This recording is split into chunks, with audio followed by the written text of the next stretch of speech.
Hello students, मैं हूं advocate Gyanendra Chaturvedi और मैं आप सब लोगों का जुडिशरी बाय पीडब्ल्यू के यूट्यूब चैनल पर हार्दिक स्वागत करता हूं।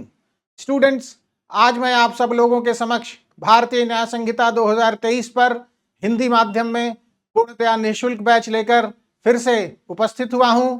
आज का ये लेक्चर, आज की ये क्लास इस बैच का 14th लेक्चर है। This is 14th lecture of this batch.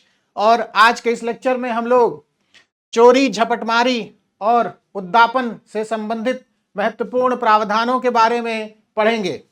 मैं आप सब लोगों को बताना चाहूंगा कि चोरी, झपटमारी और उद्दापन से संबंधित प्रावधान भारतीय न्याय संहिता में धारा 303 से धारा 308 के अंतर्गत दिए गए हैं। आज की यह क्लास बहुत ही महत्वपूर्ण क्लास है, क्योंकि आज की इस क्लास में हम लोग संपत्ति के विरुद्ध अपराधों को पढ़ने की शुरुआत कर रहे हैं। और संपत्ति के विरुद्ध अपराध भारतीय न्याय संहिता में अध्याय 17 के अंतर्गत दिए गए हैं और अध्याय 17 धारा 303 से धारा 334 के प्रावधानों द्वारा गठित होता है। तो आइए आज की इस क्लास की हम सीधे शुरुआत करते हैं। और आज की इस क्लास की शुरुआत हम करेंगे चोरी से संबंधित प्रावधानों को पढ़ने से। और ये जो चोरी से संबंधित प्रावधान हैं उनकी शुरुआत होती है धारा 303 से। तो धारा 303 बहुत ही महत्वपूर्ण प्रावधान है भारतीय न्याय संहिता का, और ये चोरी के अपराध को परिभाषित भी करता है और दंडित भी करता है। तो आइए आज की क्लास को हम सीधे शुरू करते हैं धारा 303 के महत्वपूर्ण प्रावधानों को पढ़ने से। आज की क्लास की हम शुरुआत करते हैं। तो जैसा मैंने अभी बताया कि धारा 303 बहुत ही महत्वपूर्ण प्रावधान है और धारा 303 चोरी के अपराध को दंडित भी करती है और परिभाषित भी करती है। तो चोरी के अपराध की परिभाषा धारा 303 उपधारा 1 में दी गई है। तो आइए हम ये देखते हैं, हम ये जानते और समझते हैं बहुत ही सिंप्लीफाइड तरीके से, बहुत ही सरलीकृत तरीके से, उपयुक्त उदाहरणों के माध्यम से कि चोरी की जो परिभाषा है, चोरी के अपराध की जो परिभाषा है, उसके आवश्यक घटक क्या हैं, एसेंशियल एलिमेंट्स क्या हैं, एसेंशियल इंग्रेडिएंट्स क्या हैं।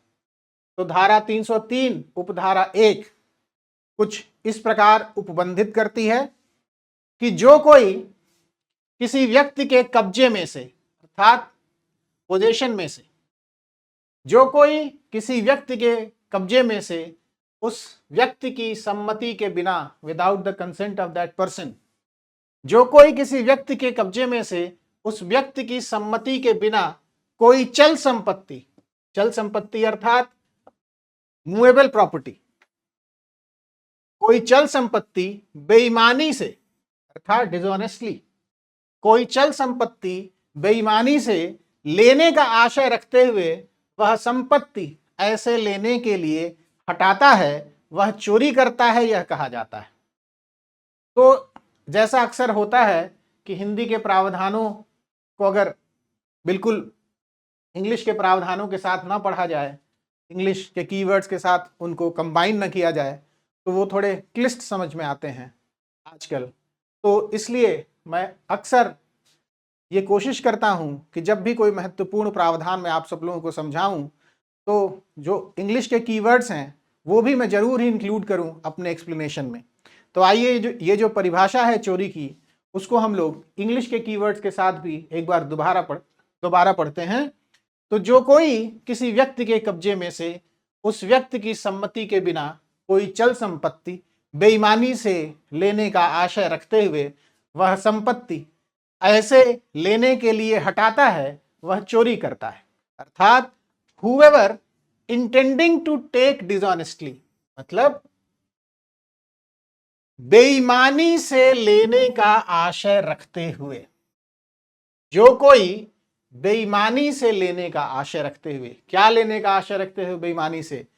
कोई मूवेबल प्रॉपर्टी अर्थात कोई चल संपत्ति। कहां से?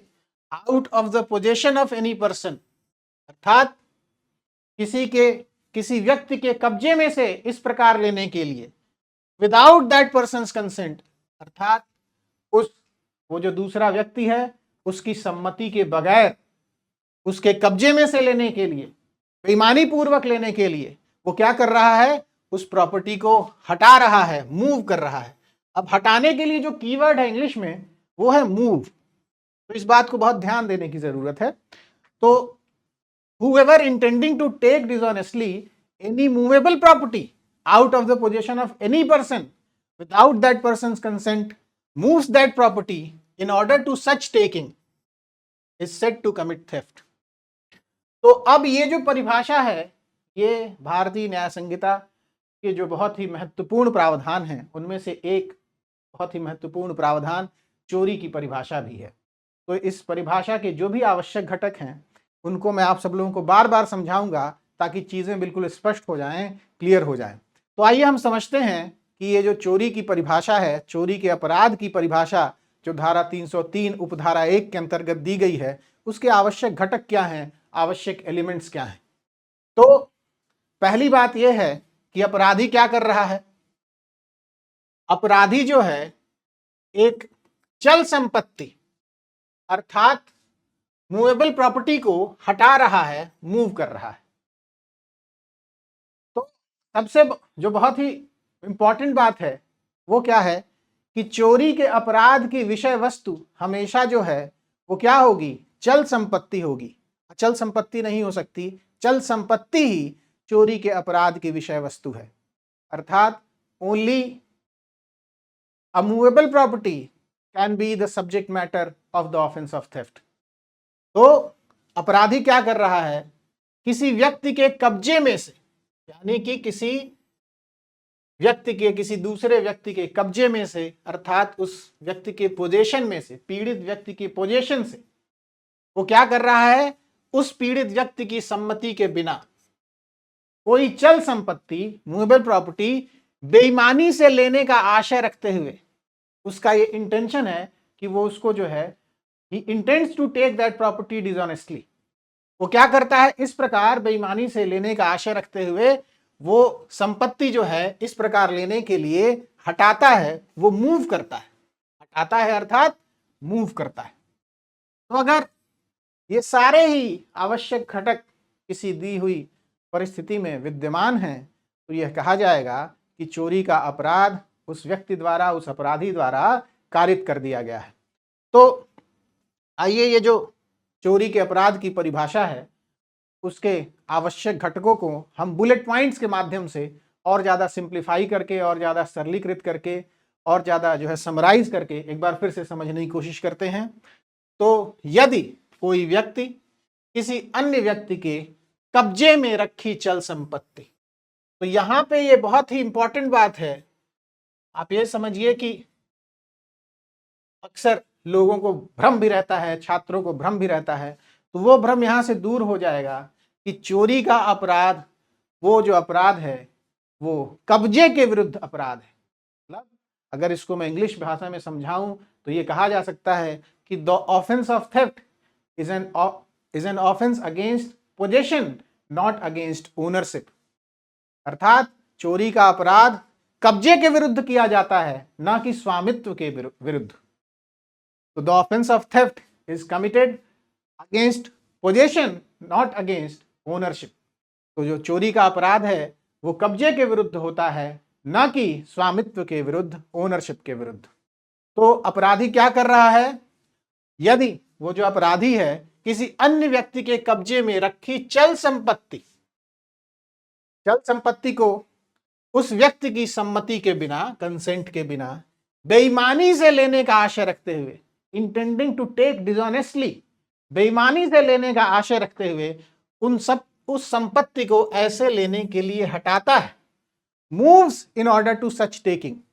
तो अगर वो व्यक्ति जो कार्य कर रहा है उसमें ये सारी ही चीजें, सारे ही आवश्यक घटक, ये जो सारे ही आवश्यक घटक हैं वो विद्यमान हैं, तो यह कहा जाएगा कि वो जो अपराधी है, वो जो व्यक्ति है, वो चोरी का अपराध कर रहा है। तो मैं आशा करता हूं कि ये जो बुलेट पॉइंट्स में मैंने समराइज किया चोरी के अपराध के आवश्यक घटकों को, उससे आप सब लोगों को धारा 303 उपधारा 1 के प्रावधान और ज्यादा स्पष्ट हो गए होंगे, क्लियर हो गए होंगे। आइए आगे बढ़ते हैं।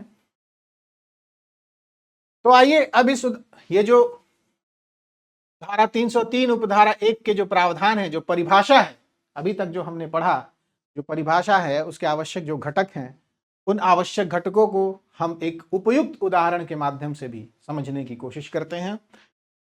तो रामू नाम के व्यक्ति के घर पर उसका अधिभोग है, अर्थात रामू का पोजीशन है अपने घर पर, और रामू की मेज पर श्यामू को रामू की अंगूठी रखी हुई मिलती है। यानी कि श्यामू रामू के घर गया और रामू का पोजीशन है उसके घर पर, अपने घर पर, और रामू के घर में श्यामू को रामू की मेज पर अंगूठी मिलती है, रामू की ही अंगूठी मिलती है। और यदि श्यामू उस अंगूठी को रामू की अनुमति के बिना, यानी कि उसकी सम्मति के बिना और बेईमानी से लेने के इरादे से उठा लेता है तो श्यामू चोरी करता है। तो यदि श्यामू उस अंगूठी को रामू की सम्मति के बिना, उसके कंसेंट के बिना, बेईमानी से लेने के इरादे से, मतलब आप ये समझिए in order with intention to take that ring dishonestly, वो क्या कर रहा है, उसको उठा लेता है, अर्थात वो उसको उठा ले रहा है, मूव कर रहा है। तो अगर रामू जो है, अगर श्यामू ऐसा कृत्य कर रहा है तो ये कहा जाएगा कि श्यामू ने चोरी का अपराध किया है। तो मैं समझता हूं कि धारा 303 उपधारा 1 के अंतर्गत जो चोरी की परिभाषा दी गई है वो आप सब लोगों को इस उदाहरण के माध्यम से और भी ज्यादा स्पष्ट हो गई होगी, क्लियर हो गई होगी। आइए आगे बढ़ते हैं। अब ये जो धारा 303 उपधारा 1 है उसमें 5 स्पष्टीकरण खंड हैं। There are 5 explanation clauses to section 303 subsection 1।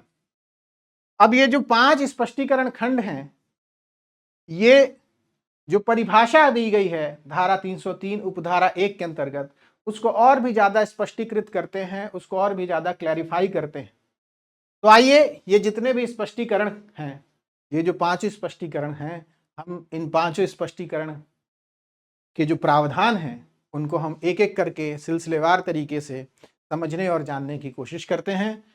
तो जो पहला स्पष्टीकरण है वो संबंधित है भूमि से जुड़ी वस्तु से, अर्थात वो ये बताता है कि क्या भूमि से जुड़ी कोई वस्तु भी जो है वो उस वस्तु की भी चोरी हो सकती है, क्या भूमि से जुड़ी किसी वस्तु की भी चोरी हो सकती है। या फिर अगर मैं इसको इंग्लिश में समझाना चाहूं तो can a thing attach to earth be the subject matter of theft, क्या ऐसी कोई परिस्थिति हो सकती है। तो ये बताता है स्पष्टीकरण 1 एक्सप्लेनेशन 1 टू सेक्शन 303 सबसेक्शन 1। तो आइए हम स्पष्टीकरण 1 जो है धारा 303 उपधारा 1 का पहला स्पष्टीकरण जो है उसके प्रावधानों को, उसके आवश्यक घटकों को हम जानने और समझने की कोशिश करते हैं। बहुत ही सिस्टमैटिक तरीके से, सिंप्लीफाइड तरीके से, उपयुक्त उदाहरणों के माध्यम से, जहां संभव होगा, जहां आवश्यक होगा, मैं सभी प्रावधानों के लिए, सभी प्रावधानों को उपयुक्त उदाहरणों के माध्यम से भी अवश्य समझाऊंगा। तो आइए स्पष्टीकरण 1 के प्रावधानों को हम समझने और जानने की कोशिश करते हैं। तो जब तक कोई वस्तु भूबद्ध रहती है, अर्थात जब तक कोई वस्तु अर्थ से अटैच्ड रहती है, so long as a thing is attached to earth, तो जब तक कोई वस्तु भूबद्ध रहती है अर्थात अर्थ से अटैच्ड रहती है, चल संपत्ति न होने से चोरी का विषय नहीं होती। अर्थात a thing so long as it is attached to the earth, not being movable property, is not the subject of theft। जाहिर सी बात है, चूंकि वो अर्थ से अटैच्ड है, भूबद्ध है, तो जाहिर सी बात है वो चल संपत्ति है नहीं, और जब चल संपत्ति नहीं है तो वो चोरी के अपराध की विषय वस्तु नहीं हो सकती। लेकिन इस स्पष्टीकरण के प्रावधानों के अनुसार, लेकिन जो ही वह भूमि से पृथक की जाती है, यानी कि as soon as it is severed from the earth, यानी कि उसका पृथक्करण हो रहा है, जो ही उसका सेवरेंस हो रहा है भूमि से, as soon as it is severed from the earth, वह चोरी का विषय योग्य होने हो जाती है। अर्थात as soon as it is severed from the earth, it becomes capable of being the subject of theft. यानी कि जो ही उसका सेवरेंस हो गया, जो ही उसका पृथक्करण हो गया, उस वैसी प्रॉपर्टी का, वैसी वस्तु का, वो जो है वैसे वस्तु की के संबंध में चोरी का अपराध कारित किया जा सकता है। तो आइए ये जो स्पष्टीकरण एक है, हम उसको एक उदाहरण के माध्यम से भी समझते हैं। उदाहरण के लिए, जब तक पेड़ जमीन से जुड़ा है उसकी चोरी नहीं हो सकती, क्योंकि वो तो जो है अचल संपत्ति है, वो जो है क्या कहते हैं भूबद्ध है, अर्थात वो जो है क्या कहते हैं कि वो अटैच टू अर्थ है, भूबद्ध है। लेकिन जो ही पेड़ को काट कर अलग कर दिया, अब जो पेड़, जिस पेड़ को काट कर अलग किया गया है वो चल संपत्ति हो जाता है ऐसा पेड़, और इस वजह से, काटने की वजह से वो जो पेड़ है इसकी चोरी हो सकती है। उस पेड़ के संबंध में जिसको काटा गया है उसके संबंध में चोरी का अपराध कारित किया जा सकता है, उस पेड़ की चोरी की जा सकती है। तो मैं आशा करता हूं कि स्पष्टीकरण 1 के प्रावधान आप सब लोगों को इस उपयुक्त उदाहरण के माध्यम से और भी ज्यादा स्पष्ट हो गए होंगे, क्लियर हो गए होंगे। आइए आगे बढ़ते हैं। अगला जो महत्वपूर्ण प्रावधान है वो है स्पष्टीकरण 2। अब स्पष्टीकरण 2 क्या कहता है? स्पष्टीकरण 2 जो है वो संबंधित है पृथक्करण और हटाने दोनों बातों से, अर्थात explanation 2 is related with severance, पृथक्करण और हटाना, and moving. Severance and moving दोनों से रिलेटेड है एक्सप्लेनेशन 2। तो आइए हम जानने की कोशिश करते हैं कि सेवरेंस और मूविंग के संबंध में क्या प्रावधान दिए गए हैं स्पष्टीकरण 2 के अंतर्गत, एक्सप्लेनेशन 2 के अंतर्गत। तो हटाना जो उसी कार्य द्वारा किया गया है जिससे पृथक्करण किया गया है, चोरी हो सकेगा। अब ये बहुत ही एक लाइन में है लेकिन बहुत ही टेक्निकल है, बहुत ही कॉन्सेप्चुअल बात है इसमें कि a moving affected by the same act which affects the severance may be a theft. यानी कि एक्ट एक ही है, एक एक्ट है, सेम एक्ट है, और उसी से क्या हो रहा है, सेवरेंस भी अफेक्ट हो रहा है और मूविंग भी अफेक्ट हो रही है। यानी कि कार्य एक है, एक ही कार्य है, और उसी के द्वारा हटाना भी कारित किया जा रहा है और उसी के द्वारा पृथक्करण भी हो रहा है। Act is same, and by the very same act severance is taking place, and by the very same act moving is being effected। कार्य एक ही है और उसी कार्य द्वारा हटाना भी कारित किया जा रहा है और उसी कार्य द्वारा पृथक्करण भी किया जा रहा है। तो अगर ऐसा कार्य है तो उस वैसा कार्य जो है वो चोरी के अपराध के अंतर्गत आ सकेगा, वैसा कार्य चोरी हो जाएगा, चोरी हो सकेगा।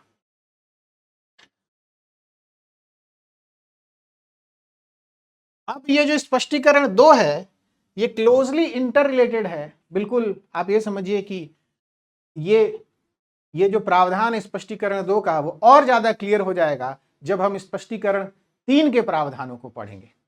तो आइए हम स्पष्टीकरण 3 के प्रावधानों को समझने की कोशिश करते हैं।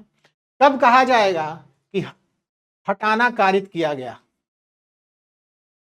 तो स्पष्टीकरण 3 किस संबंध में प्रावधानित करता है? स्पष्टीकरण 3 यह बताता है कि यह कब कहा जाएगा कि हटाना कारित किया गया है।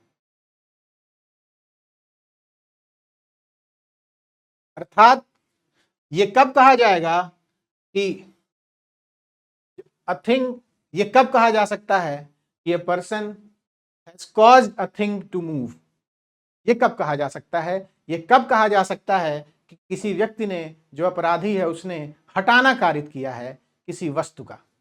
तो इस संबंध में स्पष्टीकरण 3 प्रावधान बनाता है, प्रावधानित करता है। तो आइए हम जानते हैं कि स्पष्टीकरण 3 किस प्रकार प्रावधानित करता है, क्या प्रावधानित करता है।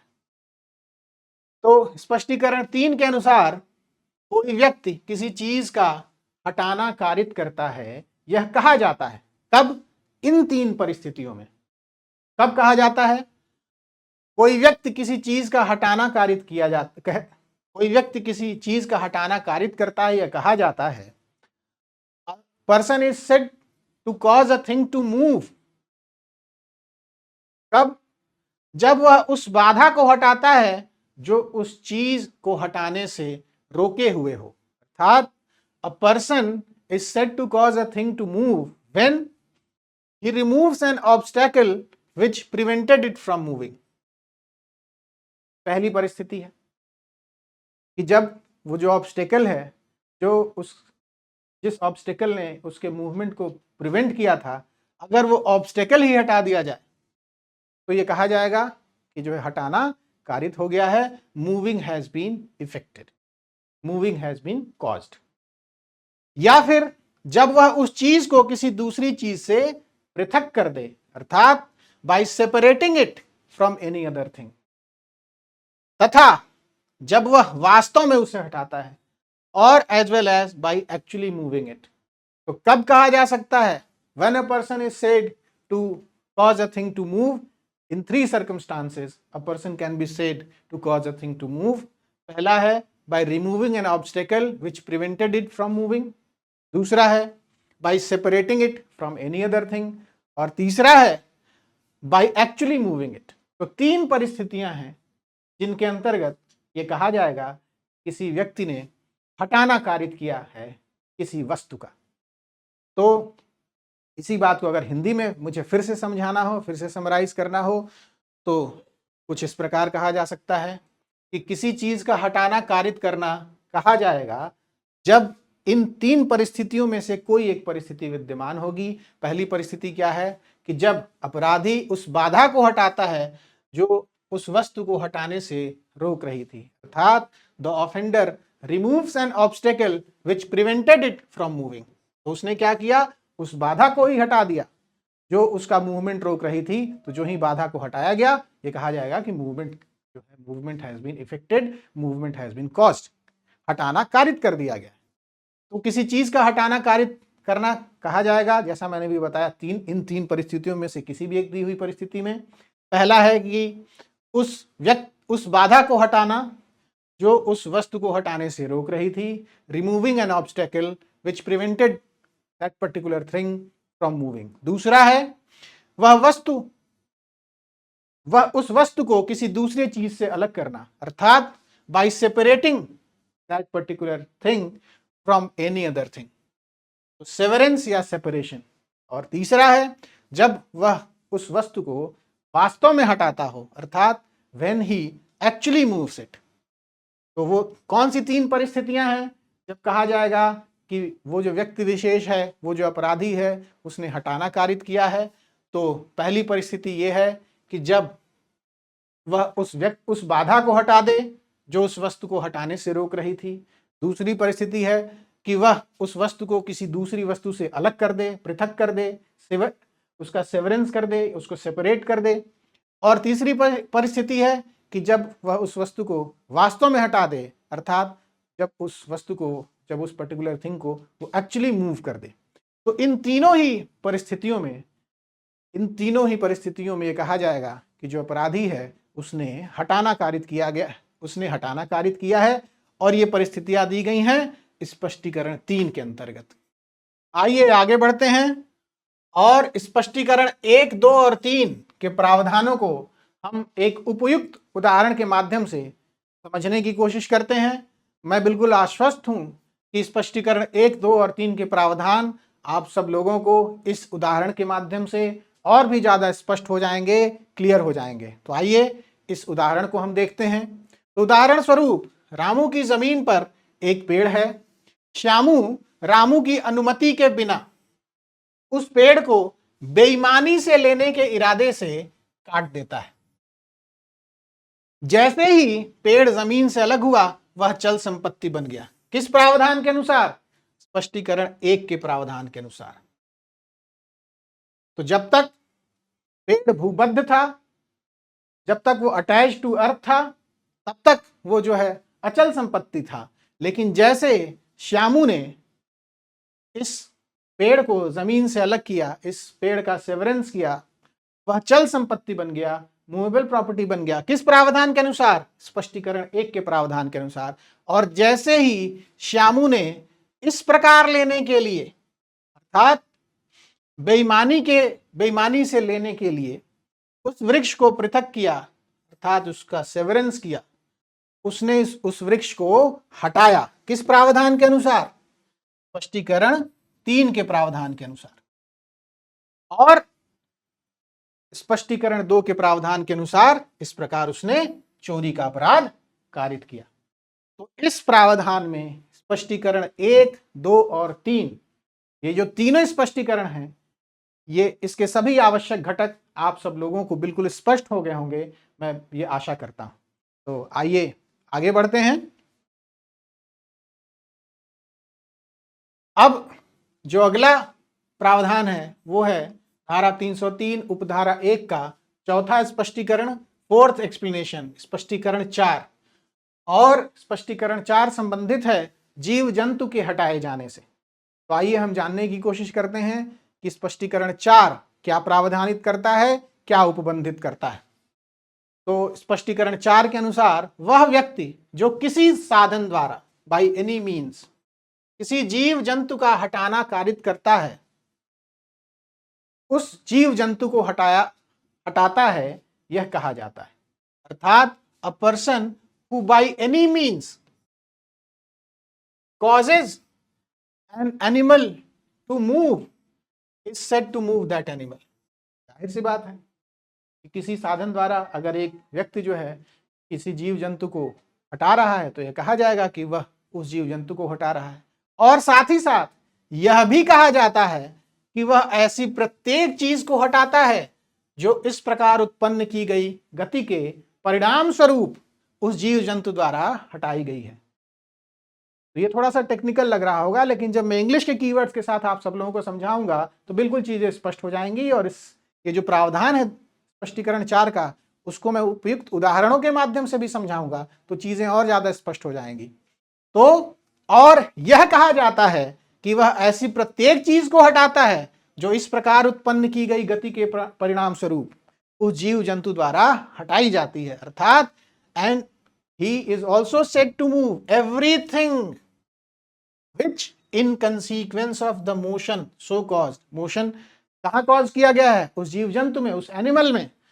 and to move everything which in consequence of the motion so caused is moved by that animal। वो क्या कर रहा है? जो अपराधी है, अगर वो क्या कर रहा है? if the offender is causing by any means to move is causing by any means an animal to move, then it is said that he moves that animal। and it is also said that he moves everything which in consequence of the motion so caused to that animal is moved by that animal। तो आइए ये जो स्पष्टीकरण 4 है उसके प्रावधानों को हम और बेहतर तरीके से समझने की कोशिश करते हैं, बुलेट पॉइंट्स के माध्यम से भी समझने की कोशिश करते हैं। तो यदि कोई व्यक्ति, यदि अपराधी किसी साधन अर्थात किसी मीन्स का प्रयोग करके किसी जीव जंतु को हटाता है तो यह माना जाएगा कि उसने जीव जंतु को हटाया। जाहिर सी बात है, उसने उस जीव जंतु को हटाया। और यह भी माना जाएगा कि उसने उन सभी वस्तुओं को हटाया। और यह भी माना जाएगा कि उसने उन सभी वस्तुओं को हटाया जो उस जीव जंतु की गति के परिणाम स्वरूप हटाई गई। अर्थात it shall also be said that he moved everything which in consequence of the motion so caused to that animal is moved by that animal। तो यह भी माना जाएगा कि उसने उन सभी वस्तुओं को हटाया जो उस जीव जंतु की गति के परिणाम स्वरूप हटाई गई। अर्थात it shall also be said that he moved everything which in consequence of the motion so caused is moved by that animal।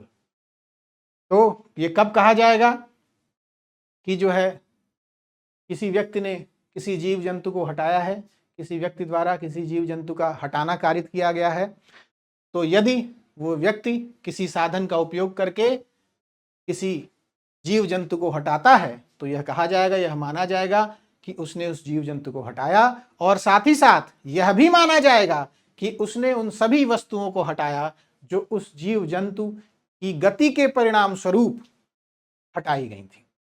तो मैं आशा करता हूं कि ये जो बुलेट पॉइंट्स के माध्यम से मैंने आप सब लोगों को स्पष्टीकरण 4 के प्रावधानों को फिर से समझाने की कोशिश की, तो इस प्रयास के माध्यम से आप सब लोगों को स्पष्टीकरण 4 के प्रावधान और भी ज़्यादा स्पष्ट हो गए होंगे, क्लियर हो गए होंगे।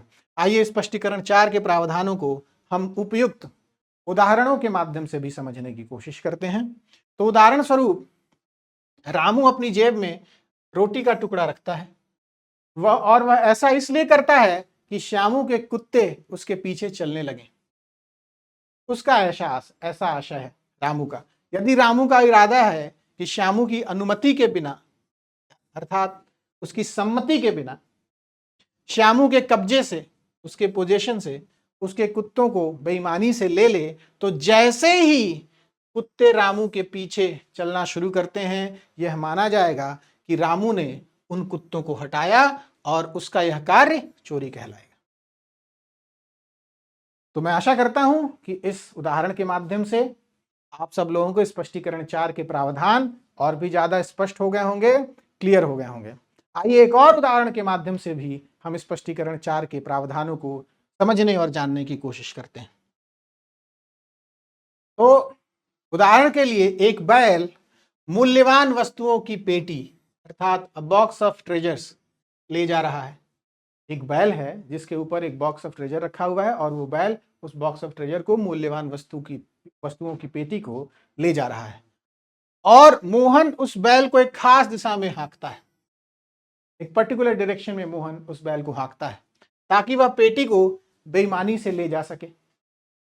तो जैसे ही बैल चलना शुरू करता है, यह माना जाएगा कि मोहन ने बैल को हटाया, और साथ ही साथ यह भी माना जाएगा कि बैल द्वारा हटाई गई सभी मूल्यवान वस्तुएं जो उस पेटी में रखी गई हैं, वो भी मोहन द्वारा हटाई गई, यह भी माना जाएगा। और इस प्रकार मोहन का जो ये कृत्य है वो चोरी के अपराध के अंतर्गत आएगा, वो चोरी का अपराध हो जाएगा, सृजित हो जाएगा मोहन का यह कृत्य। तो मैं आशा करता हूं कि धारा 303 उपधारा 1 के स्पष्टीकरण 4 के प्रावधान भी, के स्पष्टीकरण 4 के सभी आवश्यक घटक भी आप सब लोगों को बिल्कुल स्पष्ट हो गए होंगे, क्लियर हो गए होंगे। आइए आगे बढ़ते हैं। अब स्पष्टीकरण 5 धारा 303 उपधारा 1 का 5वां स्पष्टीकरण, 5th एक्सप्लेनेशन, स्पष्टीकरण 5 वो संबंधित है सम्मति से अर्थात कंसेंट से। तो इस प्रावधान के अनुसार, स्पष्टीकरण 5 के प्रावधान के अनुसार, ये जो है इस धारा में वर्णित सम्मति अभिव्यक्त या विवक्षित हो सकती है, अर्थात एक्सप्रेस भी हो सकती है, इम्प्लाइड भी हो सकती है। अभिव्यक्त का मतलब एक्सप्रेस, विवक्षित का मतलब implied. Consent mentioned in this section may be express और इम्प्लाइड। और सम्मति किसके द्वारा दी जा सकती है यह भी बताता है स्पष्टीकरण 5। तो क्या कह रहा है स्पष्टीकरण 5, आइए हम ये भी जानने की कोशिश करते हैं।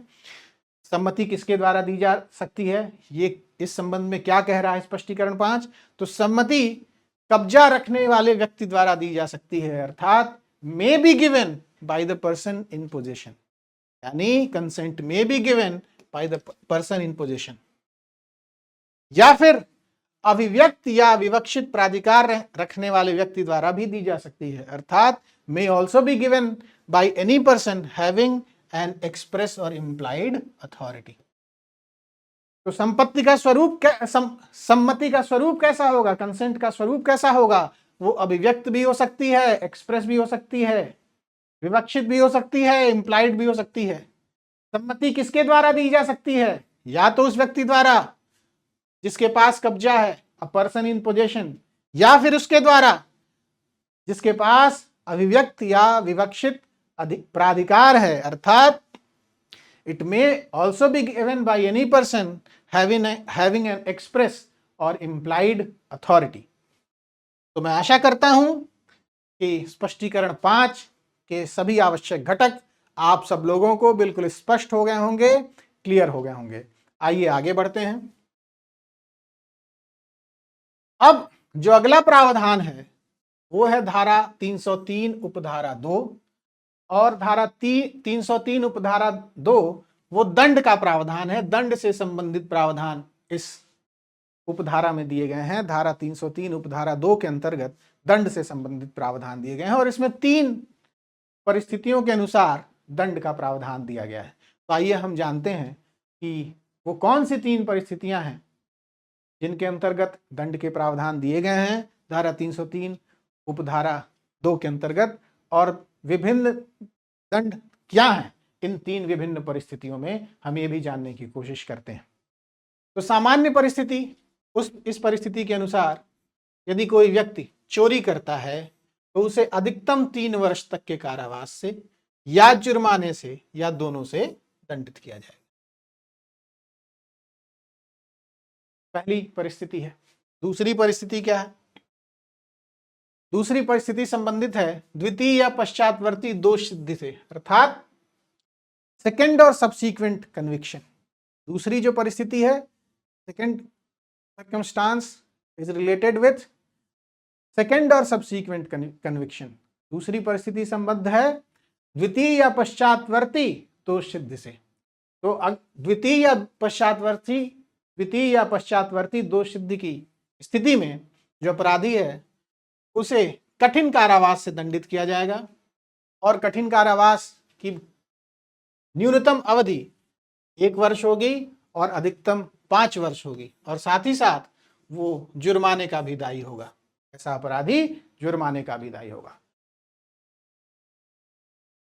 अब एक और विशेष स्थिति है, वो उन चोरियों से संबंधित है जो कम मूल्य की चोरियां हैं, और ये एक नवीन प्रावधान है।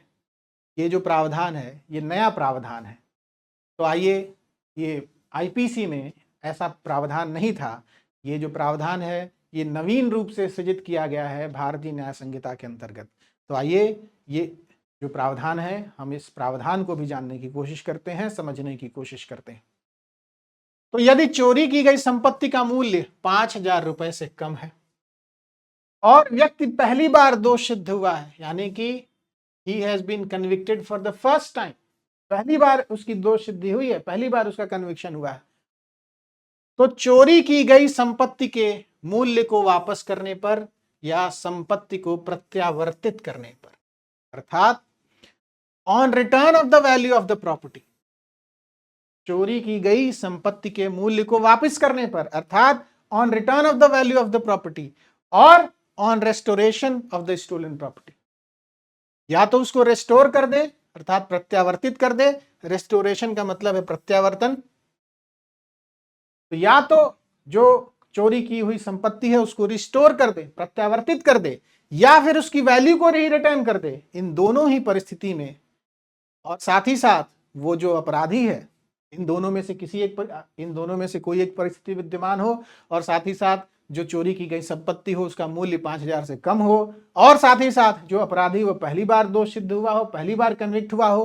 तो अगर ये सारी परिस्थितियां, अगर ये सारी ही आवश्यक घटक किसी दी हुई परिस्थिति में विद्यमान हैं, तो अपराधी जो है उसे कारावास या जुर्माने की जगह सामुदायिक सेवा से दंडित किया जाएगा। कम्युनिटी सर्विस से पनिशेबल होगा ऐसा अपराधी। तो जैसा मैंने बताया, बिल्कुल नवीन प्रावधान है।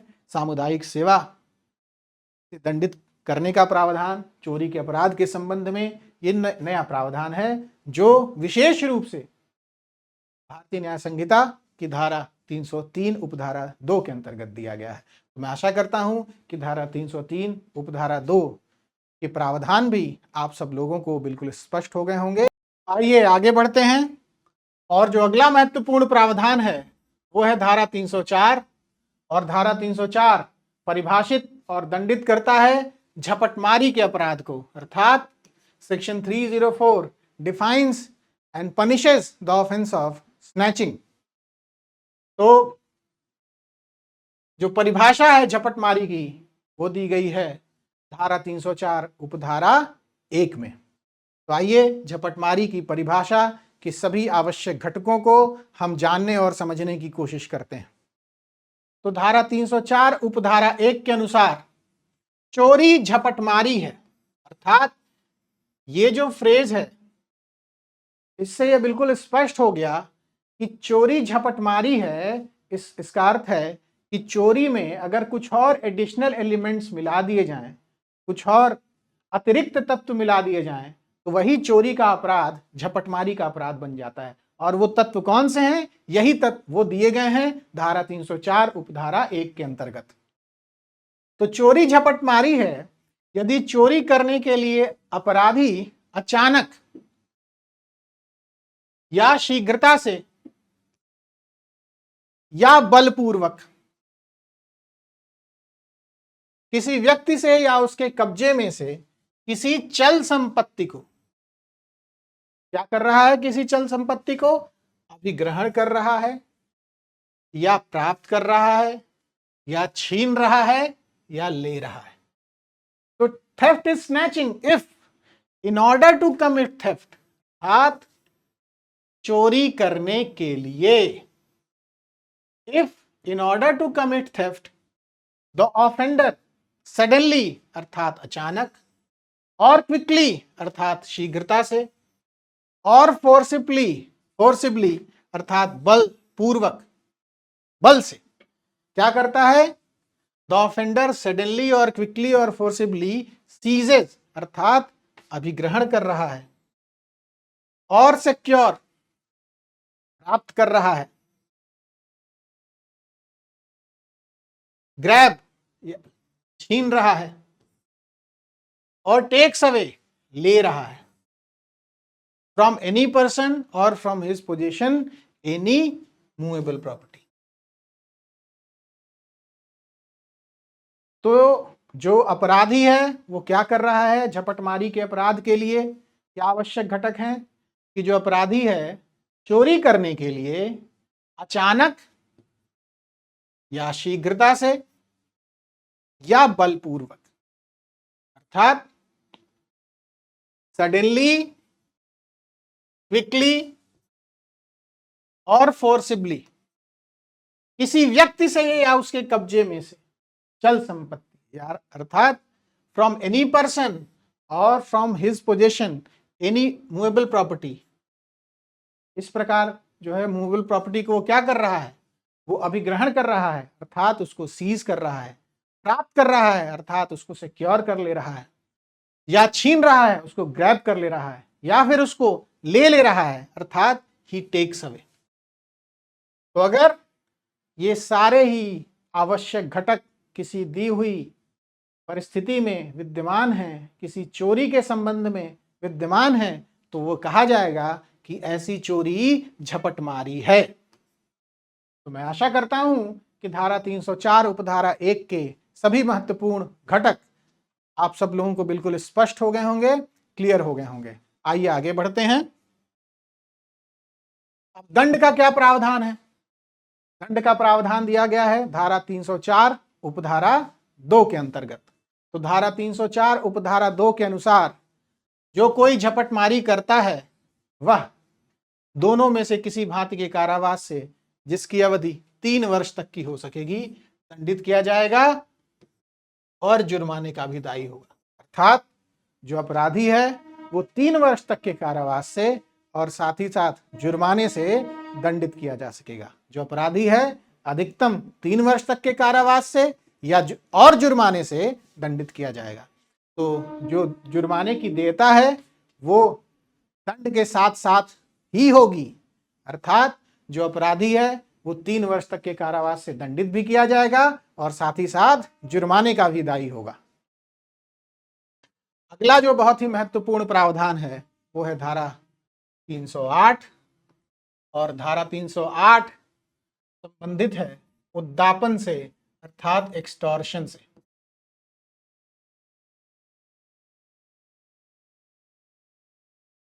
धारा 308 उपधारा 1 में उद्दापन की परिभाषा दी गई है, और धारा 308 उपधारा 2 से लेकर धारा 308 उपधारा 7 तक दंड के विभिन्न प्रावधान दिए गए उद्दापन के संबंध में। तो आइए हम उद्दापन की परिभाषा से शुरू करते हैं। तो धारा 308 उपधारा 1 के अनुसार जो कोई किसी व्यक्ति को स्वयं उस व्यक्ति को या किसी अन्य व्यक्ति को कोई क्षति करने के भय में संशय डालता है, ये थोड़ा क्लिष्ट समझ में आ रहा होगा, थोड़ा टेक्निकल लग रहा होगा, लेकिन जो ही मैं इंग्लिश के कीवर्ड्स के साथ इसको एक्सप्लेन करूंगा चीजें बहुत ज्यादा आसान हो जाएंगी। तो एक बार फिर से आइए हम समझते हैं, फिर से हम एक बार पढ़ते हैं, रिविजिट करते हैं धारा 308 उपधारा 1 के प्रावधानों को। तो जो कोई किसी व्यक्ति को स्वयं उस व्यक्ति को या किसी अन्य व्यक्ति को कोई क्षति करने के भय में संशय डालता है, whoever intentionally, संशय का मतलब इंटेंशनली, संशय डालता है, भय में डालता है, भय में संशय डालता है, puts any person in fear. तो whoever puts any person in fear, and fear of what? Fear of any injury. fear कैसा है, भय कैसा है, क्षति करने का भय है, क्षति हो जाने का भय है। तो whoever intentionally puts any person in fear of any injury to that person, भय कैसा है, इंजरी का भय है, क्षति का भय है। किसको? जिसको भय दिया जा रहा है उसको, या फिर किसी और व्यक्ति को भी। तो whoever intentionally puts any person in fear of any injury to that person or to any other person। तो पहली बात यह है कि जो अपराधी है वो क्या कर रहा है, किसी व्यक्ति को, स्वयं उस व्यक्ति को या किसी अन्य व्यक्ति को कोई क्षति करने के भय में संशय डाल रहा है। The offender is intentionally putting any person in fear of injury to that person और टू एनी अदर पर्सन। पहला एसेंशियल एलिमेंट यह है, पहला आवश्यक तत्व जो है उद्दापन के अपराध की परिभाषा का पहला आवश्यक तत्व यह है। इसके साथ साथ दूसरा आवश्यक तत्व क्या है, और उसके द्वारा इस प्रकार भय में डाले गए व्यक्ति को कोई संपत्ति, एनी प्रॉपर्टी, या मूल्यवान प्रतिभूति, वैल्यूएबल सिक्योरिटी, या हस्ताक्षरित या मुद्रांकित कोई चीज जिसे मूल्यवान प्रतिभूति के रूप में परिवर्तित किया जा सके, किसी व्यक्ति को परिदत्त करने के लिए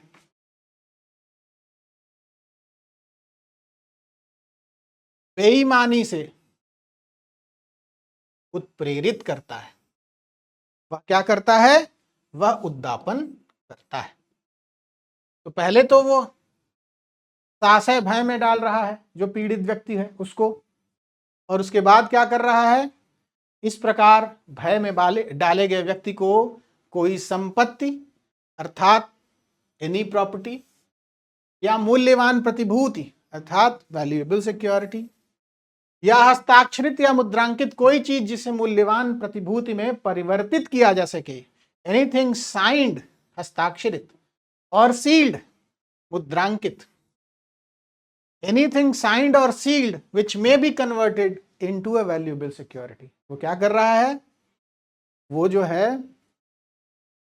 अपराधी जो है इस प्रकार भय में डाले गए व्यक्ति को कोई संपत्ति या कोई मूल्यवान प्रतिभूति या कोई ऐसी चीज जो हस्ताक्षरित या मुद्रांकित है और जिसे मूल्यवान प्रतिभूति के रूप में परिवर्तित किया जा सकता है, विच can be converted into valuable security, किसी व्यक्ति को परिदत्त करने के लिए, डिलीवर करने के लिए क्या कर रहा है, बेईमानी से उत्प्रेरित कर रहा है, डिसऑनेस्टली इंड्यूस कर रहा है। तो अपराधी ने क्या किया, अपराधी ने संशय पीड़ित व्यक्ति को भय में डाला, अगर इसको मैं समराइज तरीके से कहूं, और इस प्रकार भय में डालने के पश्चात, इस प्रकार भय में डालने के बाद वो जो है भय में डाले गए व्यक्ति को क्या कर रहा है, कोई संपत्ति या कोई मूल्यवान प्रतिभूति किसी व्यक्ति को परिदत्त करने के लिए, जो है डिलीवर करने के लिए बेईमानी से उत्प्रेरित कर रहा है, अर्थात डिसऑनेस्टली इंड्यूस कर रहा है। तो अगर अपराधी ये सब कुछ, ये जो भी एसेंशियल इंग्रेडिएंट्स दिए गए हैं, जो भी ये आवश्यक कृत्य इस परिभाषा के अंतर्गत दिए गए हैं, वो सारे आवश्यक कृत्य अगर अपराधी कर रहा है तो ये कहा जाएगा कि वो जो है उद्दापन का अपराध कारित कर रहा है। तो अगर इस बात को मैं फिर से अगर समराइज कर दूं, पहले इंग्लिश में आप सब लोगों की सुविधा के लिए और फिर से हिंदी में समराइज कर दूं, तो ऐसा कहा जा सकता है, to whoever intentionally puts any person in fear of an injury to that person or to any other and thereby dishonestly induces the person so put in fear to deliver to any person any property or valuable security or anything signed or sealed which may be converted into a valuable security is said to commit the offense of extortion। और इसी बात को अगर हिंदी में कहा जाए तो यह कहा जा सकता है कि किसी व्यक्ति को, जो कोई किसी व्यक्ति को स्वयं उस व्यक्ति को या किसी अन्य व्यक्ति को कोई क्षतिकारित करने के भय में साशय डालता है, जो कोई किसी व्यक्ति को स्वयं उस व्यक्ति को या किसी अन्य व्यक्ति को कोई क्षति करने के भय में साशय डालता है, इंटेंशनली को पुट करता है इन फियर ऑफ इंजरी, और इस प्रकार एतद द्वारा वो क्या करता है, इस प्रकार भय में डाले गए व्यक्ति को कोई संपत्ति या मूल्यवान प्रतिभूति या हस्ताक्षरित या मुद्रांकित कोई ऐसी चीज जिसे मूल्यवान प्रतिभूति में जो है कन्वर्ट किया जा सके, परिवर्तित किया जा सके, एनीथिंग साइंड और sealed which can be converted into valuable security, किसी व्यक्ति को परिदत्त करने के लिए बेईमानी से उत्प्रेरित करता है, अर्थात किसी पर्सन को डिलीवर करने के लिए डिसऑनेस्टली इंड्यूस करता है, तो यह कहा जाएगा कि ऐसा व्यक्ति जो है वो उद्दापन का अपराध कारित करता है। तो मैं आशा करता हूं कि धारा 308 उपधारा 1 के अंतर्गत जो उद्दापन की परिभाषा दी गई है, इस परिभाषा के सभी आवश्यक घटक आप सब लोगों को बिल्कुल स्पष्ट हो गए होंगे, क्लियर हो गए होंगे। आइए आगे बढ़ते हैं। तो अब ये जो परिभाषा है, इस परिभाषा को हम आइए कुछ उपयुक्त उदाहरणों के माध्यम से भी समझने और जानने की कोशिश करते हैं।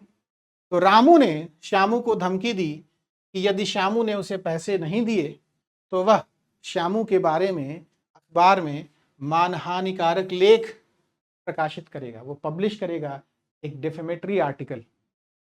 श्यामू डर के कारण रामू को पैसे दे देता है। यहाँ रामू ने श्यामू को भय में डालकर बेईमानी से धन लिया और इस प्रकार उसने जो है उद्दापन का अपराध कारित किया।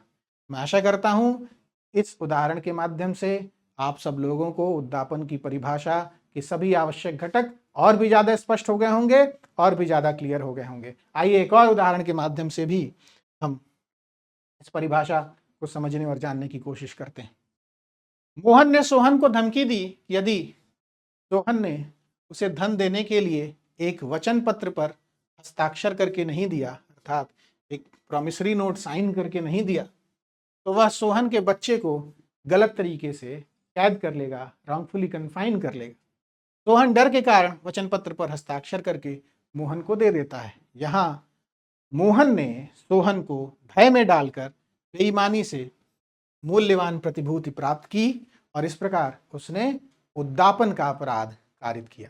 तो मैं आशा करता हूं कि इस उदाहरण के माध्यम से भी, ये जो दूसरा उदाहरण हमने देखा, उस उदाहरण के माध्यम से भी आप सब लोगों को उद्दापन की परिभाषा के सभी आवश्यक घटक और भी ज़्यादा स्पष्ट हो गए होंगे, क्लियर हो गए होंगे। आइए आगे बढ़ते हैं। तो जैसा मैंने अभी बताया था कि धारा 308 उपधारा 2 से धारा 308 उपधारा 7 तक दंड के विभिन्न प्रावधान दिए गए हैं उद्दापन के संबंध में।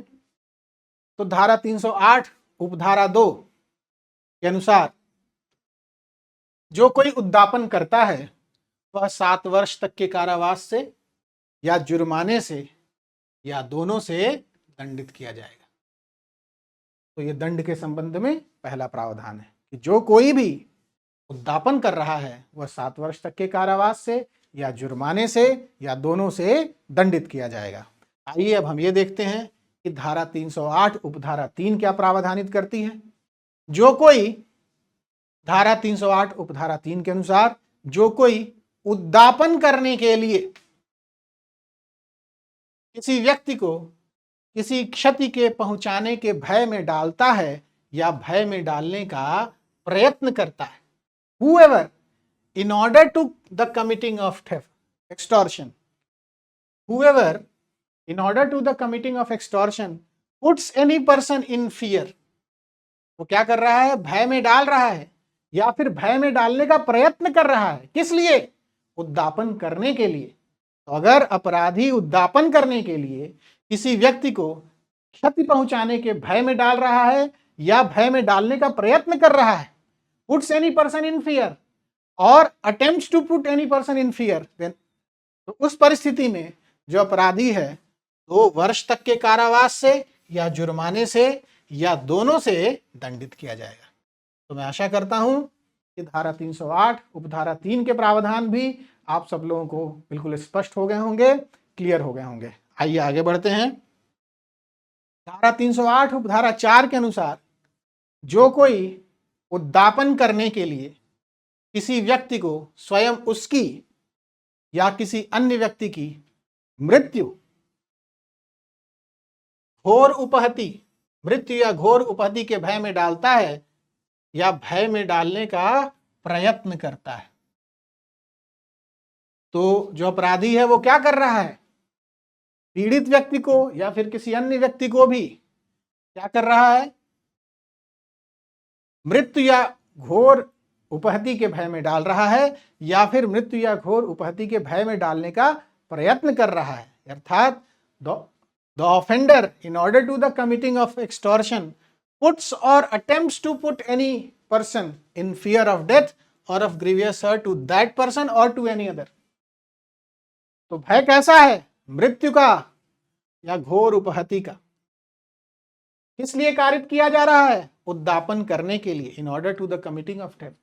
तो अगर ये सारे ही आवश्यक घटक किसी दी हुई परिस्थिति में विद्यमान हैं तो ये कहा जाएगा कि अपराधी धारा 308 उपधारा 4 के अंतर्गत उद्दापन के विशेष स्वरूप का दोषी है और इस स्वरूप के लिए जो दंड का प्रावधान है वो है 7 वर्ष तक का कारावास और जुर्माना। तो जो अपराधी है, ऐसा अपराधी 7 वर्ष तक के कारावास से दंडित किया जाएगा और साथ ही साथ जुर्माने का भी दायी होगा।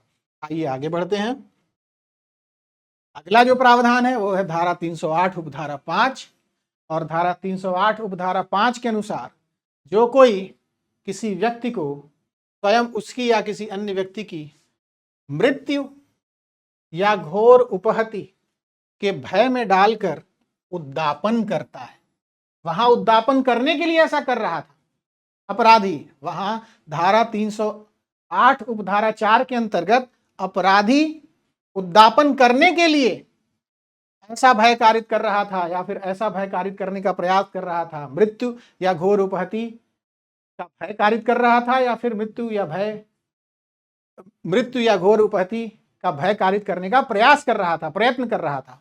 लेकिन धारा 308 उपधारा 5 में जो अपराधी है वो क्या कर रहा है? मृत्यु या घोर उपहति के भय में डालकर वो क्या कर रहा है? उद्दापन कारित कर रहा है। अर्थात whoever commits extortion by putting any person in fear of death or of grievous hurt to that person or to any other person, तो अगर ऐसी परिस्थिति है तो जो अपराधी है वो 10 वर्ष तक के कारावास से दंडित किया जाएगा और साथ ही साथ जुर्माने का भी दायी होगा। जो अपराधी है वो 10 वर्ष तक के कारावास से दंडित किया जाएगा और साथ ही साथ जुर्माने का भी दायी होगा। अब जो अगली महत्वपूर्ण धारा है वो है धारा 308 उपधारा 6। तो इस धारा 308 उपधारा 6 के अनुसार जो अपराधी है उद्दापन करने के लिए, यानी कि in order to committing of theft, वो क्या कर रहा है? या अभियोग लाने का भय दिखलाता है या भय दिखलाने का प्रयत्न करता है कि जो पीड़ित व्यक्ति है उसने ऐसा अपराध किया है या ऐसा अपराध करने का प्रयत्न किया है जो मृत्यु से या आजीवन कारावास से या 10 वर्ष तक के कारावास से दंडनीय है। बहुत इंपॉर्टेंट प्रोविजन है, थोड़ा टेक्निकल है तो मैं इसको फिर से एक बार समझाऊंगा। कि जो कोई उद्दापन करने के लिए, in order to committing of extortion, जो कोई उद्दापन करने के लिए किसी व्यक्ति को स्वयं उसके विरुद्ध या किसी अन्य व्यक्ति के विरुद्ध यह अभियोग लगाने का भय दिखलाता है या यह भय दिखलाने का प्रयत्न करता है कि उसने ऐसा अपराध किया है या ऐसा अपराध करने का प्रयत्न किया है जो या तो मृत्यु से या फिर आजीवन कारावास से या 10 वर्ष तक के कारावास से दंडनीय है, तो ऐसा अपराधी जो है वो क्या होगा, उसके लिए दंड का क्या प्रावधान है? तो ऐसा अपराधी 10 वर्ष तक के कारावास से दंडित किया जाएगा और जुर्माने का भी दायी होगा। तो whoever in order to the committing of extortion puts or attempts to put, यानी कि भय दिखलाता है या भय दिखलाने का प्रयत्न करता है, puts any person in fear of an accusation, तो puts or attempts to put any person in fear of an accusation against that person or any other, और accusation क्या है? Of having committed or attempted to commit an offense punishable with death or with imprisonment for life or with imprisonment which may extend to 10 years, to a period of 10 years. तो जो अपराधी है वो क्या कर रहा है? उद्दापन करने के लिए किसी व्यक्ति को उसके विरुद्ध या किसी अन्य व्यक्ति के विरुद्ध यह अभियोग लगाने का भय दिखलाता है। वो क्या कर रहा है कि जो है puts any person in fear of an accusation, यह अभियोग लगाने का भय दिखला रहा है या यह भय दिखलाने का प्रयत्न कर रहा है। क्या प्रयत्न है या फिर किस प्रकार का भय दिखला रहा है या फिर किस प्रकार का भय दिखलाने का प्रयत्न कर रहा है कि उसने ऐसा अपराध किया है, वो जो पीड़ित व्यक्ति है उसके ऊपर वो जो पीड़ित व्यक्ति है उसके ऊपर अपराधी यह अभियोग लगाने का भय दिखला रहा है या यह भय दिखलाने का प्रयत्न कर रहा है कि उसने ऐसा अपराध किया है या ऐसा अपराध करने का प्रयत्न किया है जो या तो मृत्यु से या फिर आजीवन कारावास से या 10 वर्ष तक के कारावास से दंडनीय है। तो उस परिस्थिति में जो ऐसा अपराधी है उसे 10 वर्ष तक के कारावास से दंडित किया जाएगा और साथ ही साथ ऐसा अपराधी जुर्माने का भी दायी होगा। तो मैं आशा करता हूं कि धारा 308 उपधारा 6 के प्रावधान भी आप सब लोगों को बिल्कुल स्पष्ट हो गए होंगे, क्लियर हो गए होंगे। आइए आगे बढ़ते हैं। तो अगला जो प्रावधान है वो है धारा 308 उपधारा 7। तो धारा 308 उपधारा 7 के अनुसार जो कोई किसी व्यक्ति को स्वयं उसके विरुद्ध या किसी अन्य व्यक्ति के विरुद्ध यह अभियोग लगाने के भय में डालकर कि उसने कोई अपराध किया है या करने का प्रयत्न किया है जो मृत्यु से या आजीवन कारावास से या ऐसे कारावास से जिसकी अवधि 10 वर्ष तक हो सकेगी दंडनीय है, या यह कि उसने किसी अन्य व्यक्ति को ऐसा अपराध करने के लिए उत्प्रेरित किया है, इंड्यूस किया है, क्या करता है? उद्दापन करता है। अर्थात धारा 308 उपधारा 6 के अंतर्गत जो अपराधी है उद्दापन करने के लिए ऐसा भय कारित कर रहा था, उद्दापन करने के लिए झूठा अभियोग ले आने का भय कारित कर रहा था। धारा 308 उपधारा 6 के अंतर्गत अपराधी उद्दापन करने के लिए झूठा अभियोग ले आने का भय कारित कर रहा था। लेकिन यहां जो है धारा 308 उपधारा 7 के अंतर्गत अपराधी इस प्रकार भय में डालकर, इस प्रकार झूठे अभियोग के भय में डालकर अपराधी उद्दापन कारित कर रहा है। तो उस परिस्थिति में जो अपराधी है वो 10 वर्ष तक के कारावास से दंडित किया जाएगा और जुर्माने का भी दायी होगा।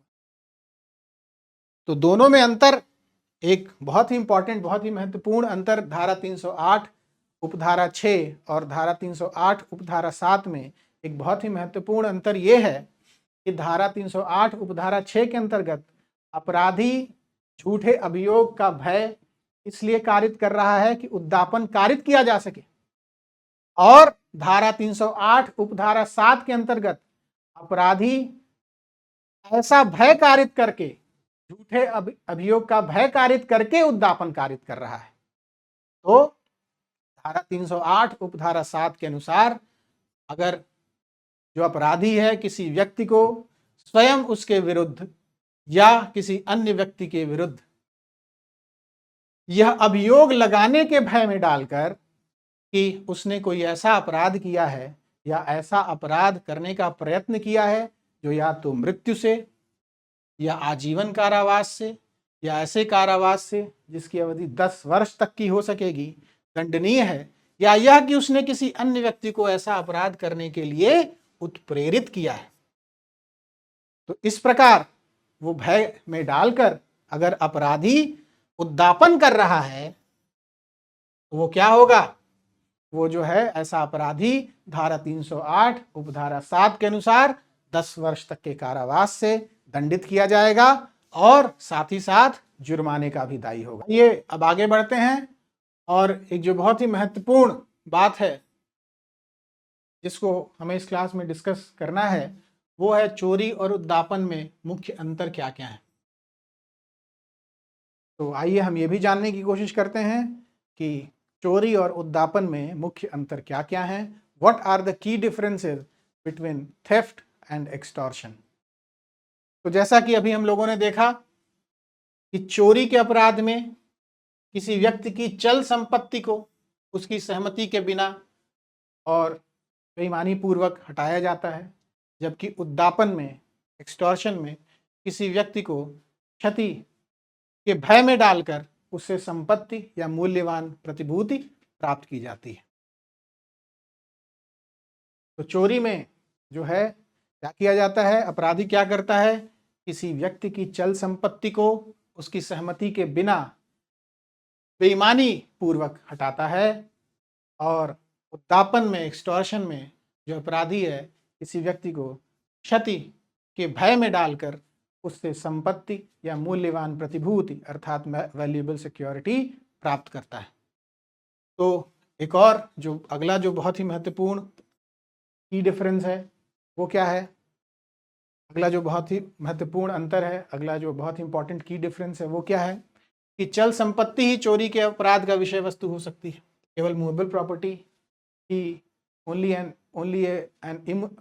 a movable property can be the subject matter of theft, but any kind of property can be the subject matter of extortion। तो अर्थात केवल चल संपत्ति ही चोरी के अपराध का विषय वस्तु हो सकती है, लेकिन कोई भी संपत्ति उद्दापन के अपराध का विषय वस्तु हो सकती है, चाहे वो चल हो या अचल। चोरी के अपराध में संपत्ति प्राप्त करने का तरीका क्या है, जो अपराधी है वो बिना अनुमति के संपत्ति प्राप्त करता है, और उद्दापन में क्या करता है, धमकी या भय दिखाकर संपत्ति प्राप्त की जाती है। तो इसका मतलब क्या है कि चोरी के अपराध में पीड़ित व्यक्ति की कोई सहमति नहीं होती, लेकिन उद्दापन के अपराध में सहमति तो होती है लेकिन वह भय या दबाव में दी गई हो। मैं आशा करता हूं कि चोरी और उद्दापन के सभी मुख्य अंतर भी आप सब लोगों को बिल्कुल स्पष्ट हो गए होंगे, क्लियर हो गए होंगे। और आज की क्लास चोरी, झपटमारी और उद्दापन से संबंधित क्लास थी। ये बहुत ही इम्पॉर्टेंट टॉपिक है। आप ये समझिए कि theft, snatching and extortion, this is one of the most important topics in BNS। और मैंने इतने महत्वपूर्ण टॉपिक को मैंने पूरी कोशिश की कि जो है मैं आप सब लोगों को बिल्कुल सरलीकृत करके समझाऊं, सिस्टमैटिकली समझाऊं, उपयुक्त उदाहरणों के माध्यम से समझाऊं। तो मैं आशा करता हूं कि आप सब लोगों को पिछली क्लास की तरह ये क्लास भी बिल्कुल इन्फॉर्मेटिव लगी होगी, इंसाइटफुल लगी होगी। और इसी के साथ मैं आज की क्लास को यहीं कंक्लूड करता हूं। और अगर आप सब लोगों को आज की क्लास पसंद आई होगी तो प्लीज़ वीडियो को लाइक और शेयर करें और चैनल को सब्सक्राइब करें। जय हिंद।